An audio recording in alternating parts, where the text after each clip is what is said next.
Bapak Ibu sekalian yang saya hormati dan saya sayangi, mempersingkat waktu dalam kesempatan ini saya mewakili dari Kepolisian Polres Aceh Tengah bersama rekan-rekan dari jajaran Kepolisian Aceh Tengah sengaja berkunjung silaturahmi kepada Bapak dan Ibu sekalian, yang mana seperti kita ketahui bersama kemarin ada musibah di sini.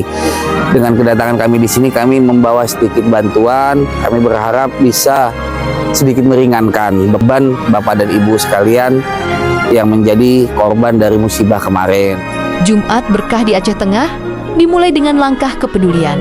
Kapolres Aceh Tengah dan jajaran turun langsung ke Kampung Delung Sekinel, meninjau lokasi kebakaran yang menyisakan puing dan duka bagi warga.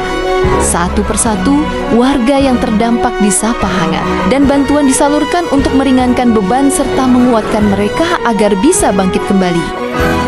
Usai meninjau, Kapolres melanjutkan agenda singkat safari Jumat di Kampung Jamat.